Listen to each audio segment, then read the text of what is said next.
Туулын хурдны замыг иргэд бол маш эсэргүүцэж байгаа. Түүний дотор бол би бас эсэргүүцэж байгаа. За тэгээд туулын хурдны замыг эсэргүүцсэн иргэдийг яг нэрээр нь дуудаад гэр орных нь гадаа очоод айлган сүрдүүлж байгаа. Тэгээд олоолаа нийлж тийм баг бүлэдж байгаа тийм үйл явдлуудыг бол одоо нийслэлийн засаг дарга яг өөрөө удирдах жилээ. Ер нь бол нийслэлийн иргэд бол хууль ёсны ашиг сонирхлоо хамгаалах эрхтэй. За хууль ёсны ашиг сонирхол гэдэг маань юу юм бэ гэхээр ус уух эрх. Төвлөрсөн усан хангамжаар хангагдах эрх байгаа. Гэтэл туул гол маань өөрөө нийслэл Улаанбаатар хотын төвлөрсөн усан хангамжийн цорын ганц их үүсвэрээ гэдэг ингээд гидрогеологийн бүх тайлангууд дээр бичсэн байдаг. Тэгээд би нийслэлийн засаг даргаад бас хэлмээр байгаа юм л да. Оюун гэрэл гэдэг хүн бол яг Нямбаатар гэдэг хүнийг эсэргүүцээд яг Нямбаатар гэдэг хүний хийж байгаа ажлыг хорлох гээд тэр хүний хилдгээр атаархаад л өөрдөөд яваад байгаа юм ерөөсөө байхгүй. Оюун гэрэл гэдэг хүн бол зөвхөн хууль ёсны ус уух эрх ашигын төлөө бас нийслэлчүүдийн эрх ашигын төлөө хийх ёстой зүйлийг шинжлэх ухааны үүднээс хэлж байгаамаа. Гидрогеологийн шинжлэх ухаан гэдэг бол газрын дорх усыг судалдаг шинжлэх ухаан. Тэр газрын дорх ус маань Улаанбаатар хотын цорын ганц ундны усны их үүсвэр болчиход байгаа. Тэгэхээр энэ 1.8 сая хүнийг ундаалж байгаа усыг оюун гэрэл одоо яг тэдэн литр байна гэдэг одоо газар руу хараад хэлж чадахгүй. Нямбаатар гэдэг хүн хараад хэлж чадахгүй. Энэ туулын доор одоо яг энэ хавьд одоо ямархуу хэмжээний усан сан ямархуу тогтцтой гэдгийг шинжлэх ухааны үүднээс гидрогеологчд л судална уу гэхээс биш одоо даваа талаа судалж чадахгүй, бие судалж чадахгүй тийм зүйл байдаг байхгүй юу. Тэгэхээр зэрэг би тэрийг одоо яагаад би гидрогеологийн тайланд үндэслээд энэ бол болохгүй төсөл болчихжээ гэж хашгираад байгаа юм бэ гэхээр 1979 онд Зөвлөлт холбоот улсын гидрогеологчид түүнээс хойш одоо 1998, 2005 тий 2010 гэд өчнөө жил дараалан Монголын гидрогеологчид байнга судалсаар усны нөөцийг тогтоосоор ирсэн байдаг. Тэгэхээр тэд тогтоохдоо юу гэж тогтоож байна вэ гэхээр туул гол маань ерөөсөө дээгүүрээ ингээд амсран нээлттэй ийм том усан санг агуулж идэх юм байна. Дээр нь ингээд усан сангийн дээр ингээд байж идэх юм байна. Хинтийн нуруунаас одоо урсаад ирж байгаа туул голын ус маань бидэнд харагдаж байгаа хэсэг нь зүгээр өчүүхэн жижиг хэсэг юм байна.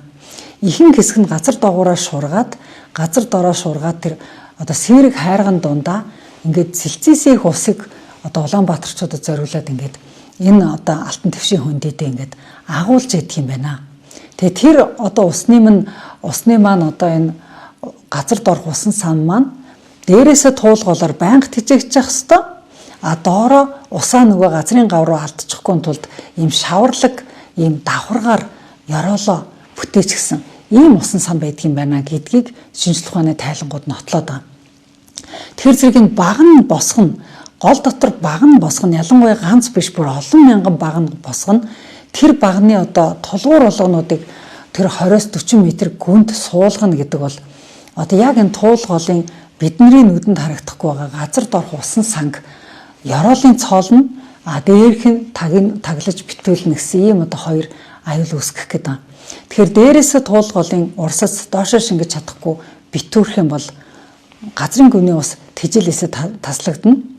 За харин тэгээд доошоо шингэж ороогүй маш их хэмжээний ус дээрээ сагаж гараад маш их хэмжээний үер болно. За нөгөө талаасаа доор байгаа тэр одоо шаварлаг давхарга тийм ээ одоо аквариумны ёроол шиг тийм одоо байглаас бүтээгээд өчгсөн тэр сайхан шаварлаг ёроол нь олон газраараа ингээ нөхлүүлээд цоороод шүүр шанах шиг болчих юм бол туул гол гэдэг чинь өөрөө газрын гав шүү дээ. Тэр газрын гав руу маш их хэмжээний ус алдагдаж бид нар ирээдүйн хойч маань усгүй болно. Энэ аюулыг л одоо би сэрэмжлүүлээд байгаа юм. Би ерөөсөө уух усны төлөө л энийг сэрэмжлүүлээд байгаа юм. Тэгэхээр зэрэг байглаас биднэрт ингээ бүтээгээд өгчихсэн бэлэн ийм усан самбал ганцхан удаа л биднэрт байгаль өгж байгаа зүйл шүү дээ. Тэр ганцхан удаа өгж байгаа энэ өглөгийг нь бид нар өөрсдөө тийм хөгжиж байгаа нэгээд цоолж хайж шүүр шанах шиг болгож хайчаад усаа газрын гав руу алдчихад дараа нь усгүй болох юм бол бид нар Нямбаатараас ус гуугаад авах юм уу? Тэр гадаадын компаниг бид нар яваад гиснийх нь араас бидний усыг өгөөдгөө араас нь шаардах юм уу? Бид нар уйлаад ч одоо тэр ус дахиж нөхөхгүй шүү дээ. Тэгэхээр байгаль зүйлийг одоо биднэрт өгөх өгөөмөр одоо усаа нэгхэн удаа ийм тогтцсонд одоо бариад ингээ өгсөн байна. Тэгээд тэр байгалаас бүтээгээд өгсөн тогтцыг эвдээ хайчих юм бол юун гүүр, юун зам, юун барилга бидний энэ бүхэн аль нь ч хэрэггүй болох байхгүй. Яг тэгвэл энэ бүхний чинь амьлуулахын тулд хүн энд амьдрах ёстой.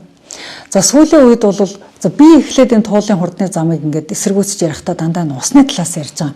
Усны нөөцийн талаас. За үерийн талаас нь ярих юм бол бас их аюултай. Яг гэх юм бол нөгөө доошогоо шингэсэн муудаад ирэхээр дээшээ хайлна шүү дээ. За тэгэх юм бол одоо туулгалын ойрхон том стратегийн байгууламжууд байгаа. 4-р цахилгаан станц байна, 3-р цахилгаан станц байна, цэвэрлэх байгууламж байна.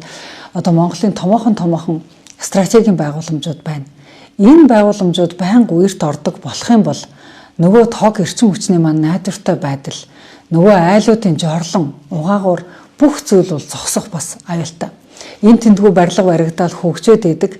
Гэтэл тэр барилгуудаа цахилгаанаар хангаж чадахгүй, цэвэр бохир усны сүлжээ нь ажиллахгүй. Ийм болчвол яах вэ гэдэг бас нэг ийм төгшөөр байгаа. Тийм учраас туулгалын одоо асар их үерийг бол бид нар хараагүй. Гэхдээ авчиад ингээд доошогоо шургаад ингээд хэмжээгээд харуулад явж байгаа голыг тэр шургадаг бүх нүхийг авчиад ингээд цементэр бүглээд хайчихад бол туулгал аюултай тогширно гэж бас тэгж одоо үерийн эрсдэл талаасаа бол харж байгаа. За сүүлийн үед бол газар хөдлөлтийн шинжээч эрдэмтэд инженерүүд бол бичээд ирсэн байлээ. За хятадын голтой битгий Улаанбаатарын голыг харьцуулаач гэж бичдэг болсон байл. Хятад улс, Франц улс гэдэг нэг дэлхийд нэг хоёр улс байдгийн шүү дээ. Нэг сонио онцлогтой. Энэ хоёр орн яадаг вэ гэхээр одоо тектоникийн нэг том хавтан дээр байдаг улсууд байдаг. Өөрөөр хэлбэл бараг газар хөдлөлт болдоггүй гэсэн үг. Нэг цулгуу хавтан дээр байгаа улс гэдэг чинь газар хөдлөлт бараг болдгоо мэн л та. Гэтэл Улаанбаатар бол газар хөдлөлтийн идэвхтэй бүсэд хагарал дунд оршдог ийм хот юм байна. Яг тэр хагаралын туулгалыг өөр таардаг гинэ. За тэгээд газар хөдлөлтийн хагаралтай газар одоо багнуудыг ихээр зооход газар хөдлөлтийн итвэх догширно гэж байгаа байхгүй. Тэгээд одоо 3 балаар хөдөлдөг байсан бол 6 балаар хөдөлдөг болно. 6 балаар хөдөлдөг байсан бол 9 бал болно гэж байгаа байхгүй. Тэр аюултай том баалууд гэдэг чинь Улаанбаатар хотын бүх барилга нуурна гэсэн үг шүү дээ. Тэгэхээр хөгжиж байгаа нь энгээд нэг гүүр барьж байгаа нь энгээд хот даяараа бүх байшингаа нураах хэмжээний чичиргээг одоо эхлүүлчих юм биш үстэй тийм. Энийг бас одоо мэрэгчлэлтгүүд маш их анхааруулж сэрэмжлүүлж байна. Өөрөөр хэлбэл нөгөө нуухын авах гээд нүдэн сохолчих юм биш үү? Жомоо алах гээд гэрээ шатаачих юм биш үү гэдэг. Тэр одоо мэрэгчлэлтгүүдийн сэрэмжлүүлгүүд маш их явж байна. Тэгэхээр энэ бүхэн бол дандаа шинжлэх ухааны тооцоотой, тайлантай, судалгаатай, олон жилийн судалгаагаар нотлогдсон ийм байрлалд энэ юм чинь болох гээд байгаа учраас энийг бол одоо үл томсорлон өнгөрч болохгүй санагдаад байна. Тэгээд энийг сануулсан иргэдэн, энийг хэлсэн иргэдэн дайсан болмооргүй байна. Тэгээ энийг хэлсэн иргэдийгээ дайсан болгож хотын дарга нь цоллмооргүй байна. Ингээд цоллоод яваад байна гэвэл одоо ер нь бол эртээд бол хотын даргын гарт ер нь буу шийдэн байсан бол шууд буудахаар юм ярьж илэн шүү дээ. Одоо бараг л оюнгөрлөө гараад ир гэж байгаад онлох гээд юм л шүү дээ. Тэгэхээр эн чинь одоо хэддүгээр 100 бэ? 1937 он биш шүү дээ. 1929 он биш шүү дээ. 29 онд бол одоо яалтчгүй одоо Нямбатар шиг хүн гарч ирэл хөрөнгө хурааж яана гэж баахан айлын амьдралсаа өрүүлжсэн байх. 37 онд яг л Нямбатар шиг хүн гарч ирэл баахан лам нарыг чи лам байна. Наад сүм хэд ч ингээл шатааж ясан байх, нурааж ясан байх, буудаж ясан байх. 59 онд яг л Нямбатар шиг хүмүүс малчид руу буу тулгаж байгаа л малыг хурааж ясан байх. Гэтэл одоо эн чинь 21-р зуун шүү дээ.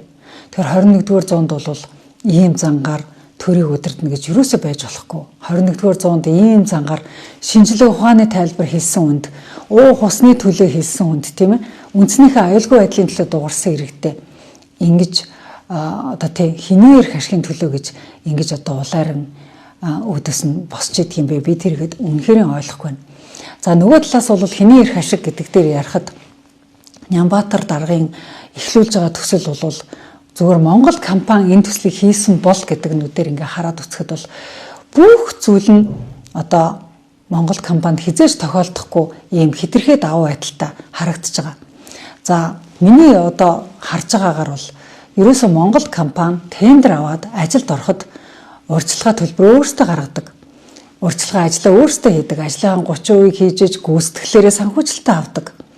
байгаль орчны талаар альва нэгэн хууль дүрм зөрчөөд альва нэгэн зөвшөөрлөө аваагүй байх юм бол байгаль орчны байцаагч нар шууд очиод ажил дээр нь газар дээр нь техникийг хурааж аваад торгодог. За тэгэл янз бүрийн зөвшөөрлгүй байж байгаа л янз бүрийн одоо тайрах те янз янзын ус бохирдуулах ийм зүйлүүд байх юм бол тэр дорны эрүүгийн хэрэг үүсгдэг. Өөрөөр хэлбэл Монгол компани яг өнөөдрийн энэ туулгол дээр одоо ажиллаж байгаа гадаад улсын компанитай яг адилхан одоо үйлдэлүүдийг хийсэн байсан бол айл эрт цагдаа бариад явчихаар ийм зүйлүүд харагдчихэв. Тэгэхэд тийм зүйл ерөөсөй байхгүй. Маш их давуу байдал олгогдоод байна. Байгаль орчны яамнаас энэ компани давуу байдал олгоод байна. Сангийн яамнаас энэ компани давуу байдал олгоод байна. Санхүүжилтийн нээгээд өгцөн ч байж ах шиг тийм. Одоо бид нар чинь хийцэн ажлаа Монгол компаниуд хэлээд байгаа шүү дээ. Хийцэн ажлынхаа мөнгийг авах гээд эрхээ нээлгэх гээд төрийн сан дээр хэдэн сар болж шүү дээ. Бүр бүтэн хийцэн ажлынхаа мөнгийг авах гээд. Гэхдээ тийм их мөнгө байгаад байгаа юм бол хийцэн ажлаа гүйцэтгэлээ хийцэн компаниудад мөнгөний нөгөөч.